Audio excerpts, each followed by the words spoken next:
Welcome back to No Man's Sky, everyone. Jason here, and this is our Stranded Challenge. We are so close to the portal. 30 minutes away. I think we can do it faster than that. So, this probably is going to be the last episode, because all we need to do is get to the portal and get the heck off this planet. If you don't know what the Stranded Challenge is, the details are down below in the description, but essentially, it is a role-playing challenge in No Man's Sky where you create a brand new save, you play on survival, and you set all the meters to the most extreme, except because you're an engineer, you know all the blueprints so you can get off this planet. However, you're a planetary engineer, so that means you don't have a license to fly a ship, and you don't even know how to fix ships in the game. So it's a very, very fun. It kind of pushes you to play the game in a different way than you normally would. At least for me, anyway. Because I never use these exocrafts. And now that I have, I really, really dig them. So there are a ton of advantages to this. And it also kind of shows you the basics of the game. Like, you know, making batteries and getting fuel. Looking for these awesome floating crystals. That way you can get it down so you're naturally going to be doing that stuff in the game. So making batteries, making life support gels, that is like a normal part of the game that you should do, you know, like as second nature anyway. And this challenge kind of reinforces that in your brain. So you know, oh, I'm just gonna be constantly collecting materials, and I know which materials I have to get. I need to get some carbon and some dihydrogen in order to make my life support shells, for instance, or cobalt and ferrite dust in order to make my batteries. And so it's a really, really good challenge, and it's on the extreme, not an extreme, but like survival extreme. So not the hardest difficulty, but it's pretty hard. So you get used to, you know, being basically in danger constantly. So I know that a lot of people, like whenever I talk to Zane or some other content creators for No Man's Sky, like Zane especially, he just says, look, you have no like fear of dying. Like you're doing like extreme stuff that's just you shouldn't do. And I was like, well, it's fun that way. So like, you know, doing the whole like jetpack boost, doing this, you shouldn't do that because when you fall, you take fall damage like that. However, if you just run in a straight line like this, it is so boring. It would drive me crazy. I gotta use my jetpack, and I know how to do that. So I just am constantly doing that kind of stuff. Or like when we do a fugitive run and we have to get the eggs from an abandoned building, you can like really calmly dig a hole underneath them, plan out a tunnel, and then pop the eggs. That way when the biological horrors come out, they can't get you because they cannot burrow underground, and so you're totally safe. But that's boring to me, so I don't like doing it. I don't do it unless I absolutely have to. Like, if I'm on the verge of death, of course, I'm not going to go too crazy. I'm not going to, like, purposely die in the game. However, if it's, you know, if I know I can do it, or I think I can, I'm like, I can do it. And so, yeah, I do die most of the time. And if I'm right on the verge of death, it's like, oh, well. I have died so many times, and so it doesn't it becomes like a like second nature, I guess. And I know a lot of people are like, well, you're not supposed to. Well, it's more fun, at least for me. I mean, the end of the day, you need to play the game how you should play the game how you have the most fun. There are some people who say, nope, I want to play on like a normal or an easy mode. I want to just relax and build all day long, and that is awesome. I cannot build. And so there's amazing creators like Crisscross out there. You know, Beeblebum is another amazing builder in No Man's Sky. They'll play on creative mode, where you don't even need to get the materials in order to build, because the building part is what relaxes them and is fun for them. I am not a builder at all in like almost any of these games. Like a lot of survival games, they say, oh, you have to build a base, you have to build all this stuff. No, not for me. I build the most efficient and slimmed down version of a base I could possibly get away with. That way I could just keep going, because for me, the survival aspect is what I like. The exploration is what I like. I like getting out there and looking for stuff, collecting stuff. I'm a big collector. I will collect everything. Like in a lot of games, like in a lot of like third-person open-world games, there's collectibles. Like, oh, go out and collect these, you know, these little like figurines or statues or whatever. I will spend hours just walking around looking for them. It's so much fun for me. It's relaxing. I can listen to music and stuff like that. And so that's kind of how I play No Man's Sky. I want it to be difficult because I want to go out there and I know it's a challenge. And so I'm out there, you know, I'm doing my jetpack jumps. I'm, you know, flying around. I'm attacking the sentinels for no reason whatsoever. And you know, the cool part about these challenges is that you can play it in a different way. And again, the rules are down below, but you can adjust them however you want. So it's more of like a starting point of, oh, well, for the Stranded challenge, you can only use regular exocraft. You cannot use the mech because the mech is too easy. But if you want to change that and say, hey, I want to use the mech because the mech is cool, do it. Go for it. It's more fun that way. Or if you want to make it way more difficult, you can say, look, all the rules apply. However, you need to find a ship. Like with the current rules, you don't have to find one. It's a good convenience. So part of the rules are, in order to actually be able to use a ship, you have to find a crashed one. Because, role-playing, as a planetary engineer, you don't have a license. You need to steal a license from a dead pilot, and you can only find them in a crashed ship. However, in No Man's Sky, in this instance, in No Man's Sky, your license is only for that ship type. So if I find a crashed shuttle, I can only get... That's the license only for that shuttle. So I can't go buy any other ship that I only have a license for one type. So it's kind of cool to do that kind of thing. To adjust it however you want. You know, some people want it more extreme. Some people want it easier. Some people don't even care. They're like, I don't want to play any of that stuff. I'll do my No Man's Sky. I'll do my building. You know, I don't need to do any of this crazy, weird challenge stuff. I get that. It's the same reason why we do like the speed runs for the expeditions. I love the difficulty of figuring out how to do it quickly without breaking some of the rules. Like, we stretch them sometimes. Like for the replays. We kind of bent the rules a little bit because the replays were only 1 week long, so it's like, okay. If we had if we had 6 weeks, we had the normal amount of time, we could figure this out. But we only have a week, so we're going to bend the rules a little bit. And as long as everyone agrees, like again, I'm not going to bend the rules if everyone else wants to stick to them, then okay. You know, I'll play. I'll play. But I like doing all that kind of stuff. So hopefully you guys have found this interesting. I mean, I know it's mostly me chatting away, speculating, talking about like the No Man's Sky updates or Light No Fire. I don't know, maybe it's just more of like a therapy for me. I need to talk to you guys about stuff, about my thoughts. It's like almost like a halfway podcast slash playing No Man's Sky kind of deal, roaming around. I have been playing Enshrouded. That is a really, really interesting game. So it's like a almost like Pal World. It's a combination of a whole bunch of different aspects of different games, but it's a survival crafting game. It has a set map. So like for instance in Minecraft or in Valheim, you can get a randomized map where every time you play the game, it's a whole different thing. There's going to be different areas, different map locations, all that kind of stuff. It's really, really fun and interesting. However, in Pal World and in like Ark and in Shrouded, they have a set map with set locations. So every time you play the game, the map looks exactly the same. If you find a location that you really, really like, you can start a fresh game and go immediately to that location, and it will be the same exact location. However, there is crafting, there is base building, and the world is moldable, meaning I can dig down into the ground. You can destroy rocks, you can flatten areas, and so you can adjust the map. There's certain locations where, yeah, of course you can't do that. There's like fort locations or archives or things like that. They're important locations for the story, because there is a story in the game as well. You know, you start the game and you're a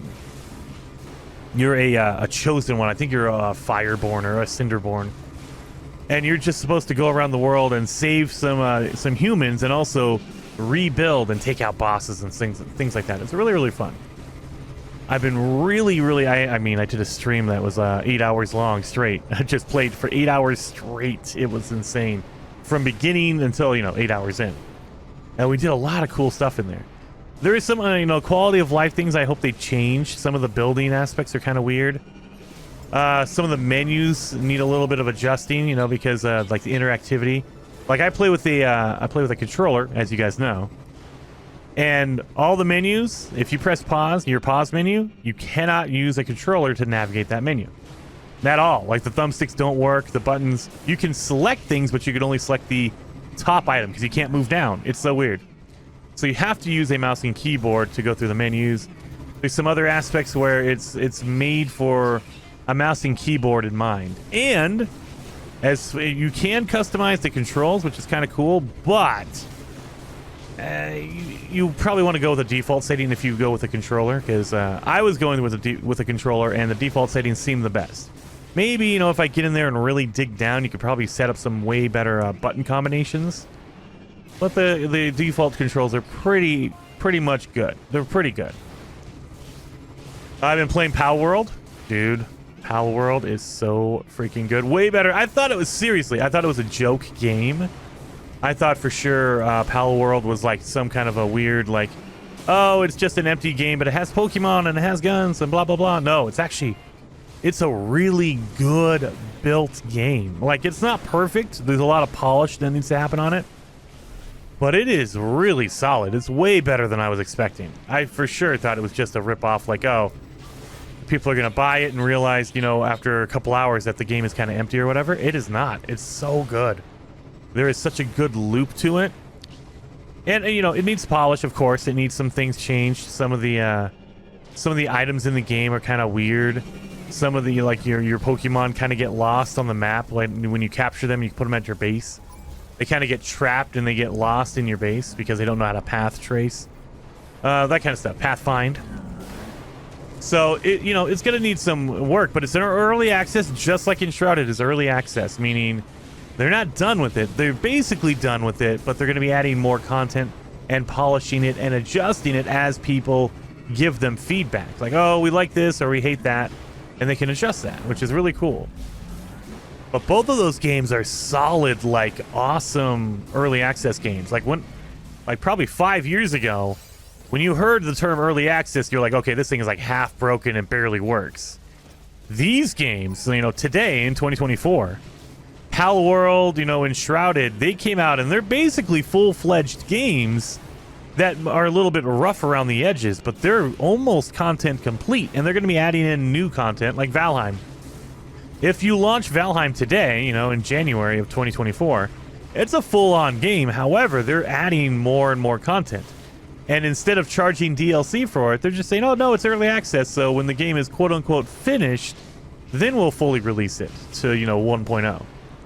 But right now, it's early access, and we're going to add that content in for you for free, which is really, really cool.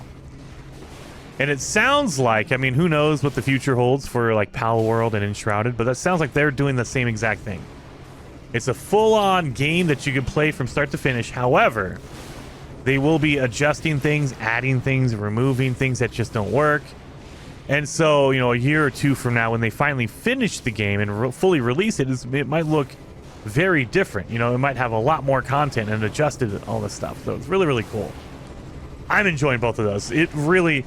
on my stream, I was talking about how this is going to be the year of survival games, because we've already had 2 come out, and it's only January.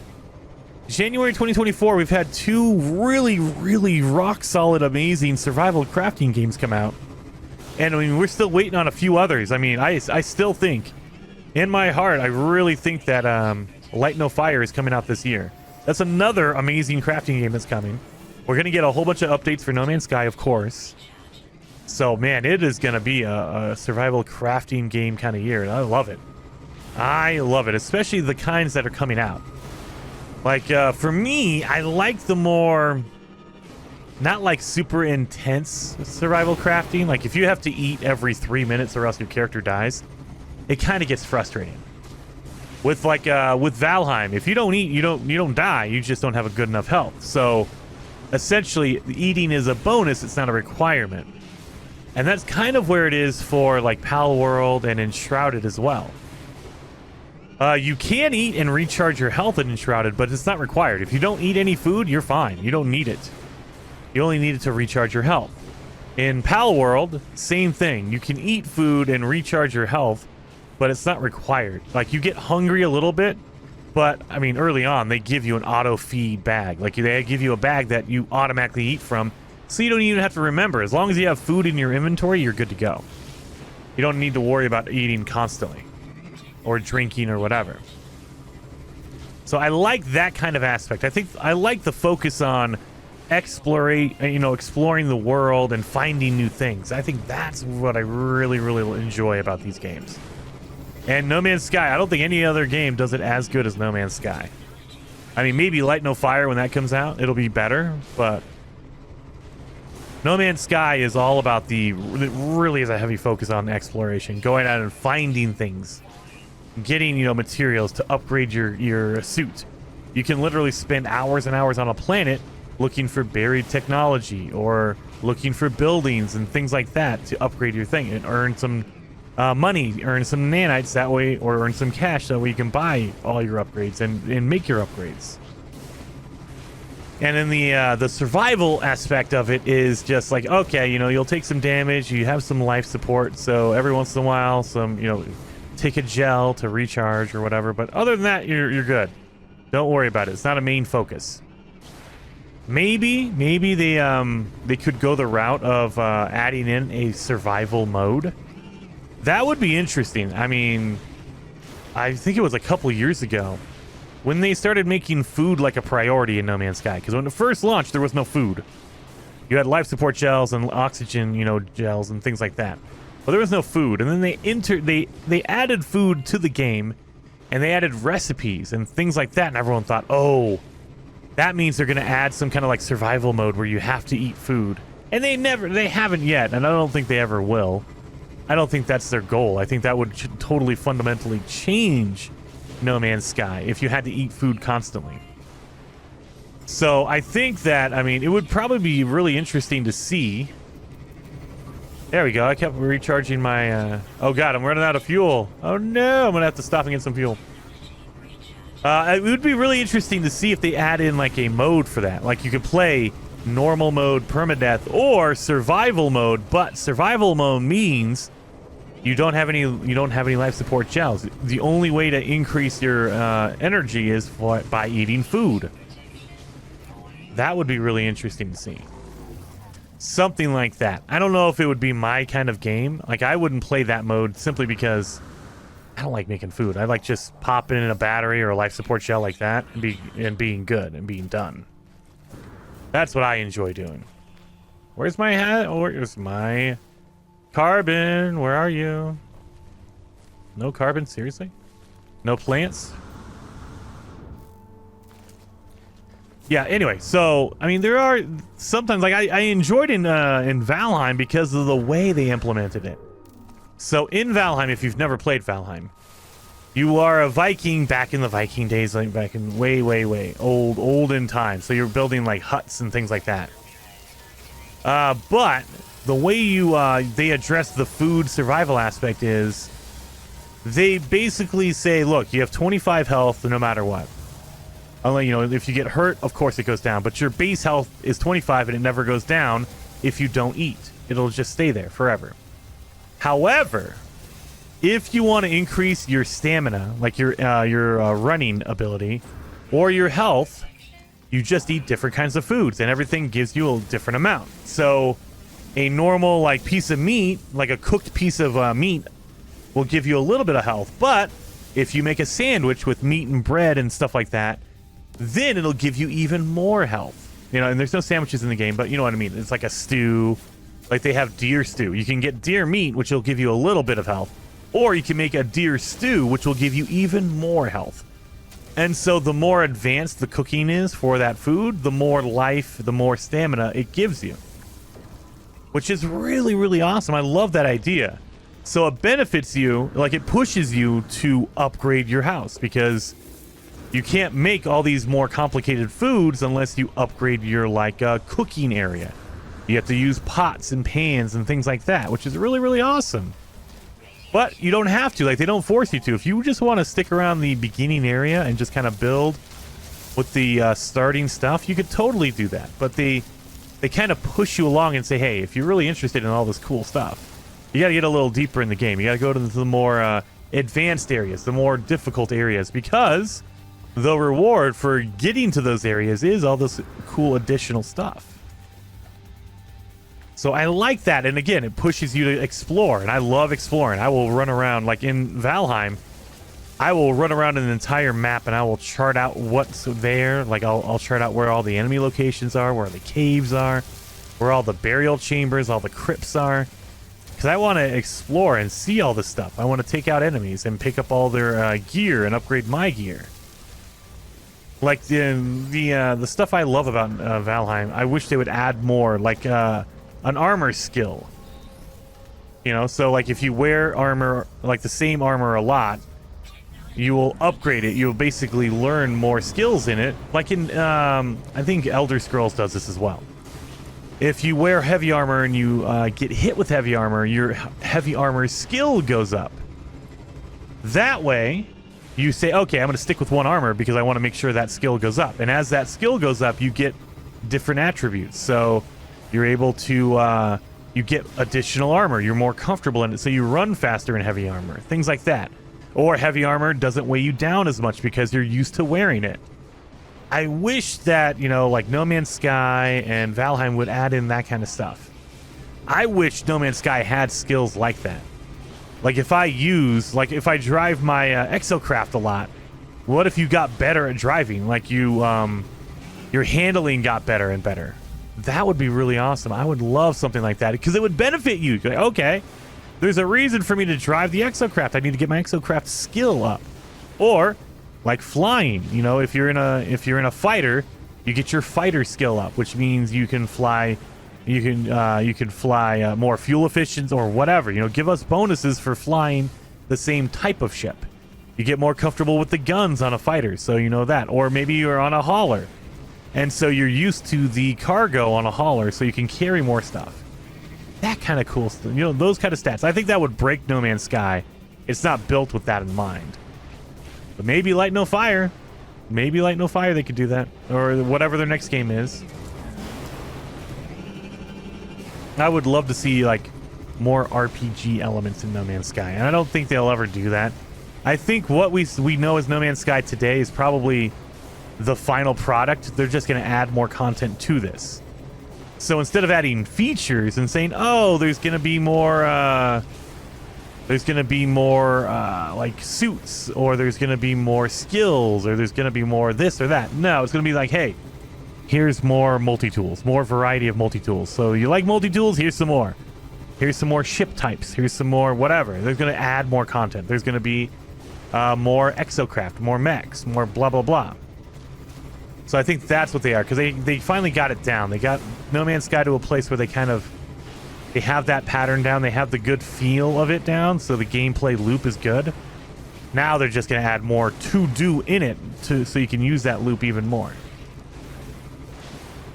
And I think the same thing for Valheim. They're not going to overhaul that whole thing to add in like skills or anything like that. I'm pretty sure that's just done and done. But maybe, you know, they're going to add more biomes. They're going to add more places to go. Do I have chromatic? Do I have copper? I do have copper. Okay. That was going to be the hard one. So let's see. Oh, of course, I'm on the wrong side. Guys, we are done with this. Well, we're not officially done yet. We have to go through the portal. That means we have to do one last thing. We have to charge up the portal. So we got to do this. Really? What the? Really? Why does it randomly just fill it with a certain amount? That's crazy to me. It feels like they randomly just choose that, because I didn't drop anything as far as I know. Let me do that. Oh, yeah, see, like that one. Why did that one only go to 45? That just doesn't feel right. Why? I'm literally picking up the most they'll give me. Slowly. Okay. 24. Okay. 24. Oh, now it doesn't want to do it because I'm trying to go slow. If I'm going fast, all of a sudden, that says 12. Okay. 24, 12, 8. There we go. Done and done. So now it's just time to go back to our home planet. Now, this part of the challenge is not identified, not specified. You can go to anything you want, any planet you want, as long as you leave this one. So what I'm going to do is all Triforces. We're going to go to Link. Zelda. This is the Zelda planet. All Triforces. We're just going to see where this goes. I've never been here before. I have no idea. I'm sure that someone has because, of course, the more simple, like the portal address, the more likely someone has tried that before. So I'm sure someone has gone here. Hopefully they named it Zelda or Hyrule or something. I hope someone had the foresight to at least do that. Come on! Hyrule, please tell me I'm going to land in Hyrule. Or Zelda, or Link, or something like that. Let's see. This would definitely be Mount, what's it called? From Ocarina of Time. Oh no, it's a green! Oh, wait a minute, it's a green. Are you serious? This is Zelda. Has anyone found this? Is this mine? Discovered by Scooby Snacks. Oh, dang it. Okay, Scooby Snacks. Why didn't you label this? Why didn't you label this? What is this planet? Parakai? Parakai 4? Really? Parakai 4. You didn't label this? And he found it 7 years ago by Carnage 4. Carnage is actually the one who found it 7 years ago. Probably when the game launched. 7 years ago would have been like 2017? 2016? This is probably when the game actually launched. Holy cow. So we found one of the original systems that everyone found. Well, hopefully you guys like the series. It's interesting. It's fun. I'm kind of waiting for the next update. I don't want to... I always talk about this. I don't want to start a brand new series and then have an update come out and change some fundamentals of the game and go, oh, crap. Now it doesn't work, or now I need to stop because there's other things that are different about it. Now it doesn't... You know, like if we do a fugitive run, for instance, and then they take away some abilities, it's like, well, crap, now it's broken. Like they take away the crash ships or the ability to buy ships or something, you know, something ridiculous. I don't think they ever will. But, you know, it could happen, and I'd be in the middle of a run, and I don't want that to happen. But there are plenty of survival games happening right now. I'm probably going to do some No Man's Sky stuff over the weekend. And, I mean, hopefully we see a new update soon. But until then, hopefully you guys liked the video, and I will see you guys next time.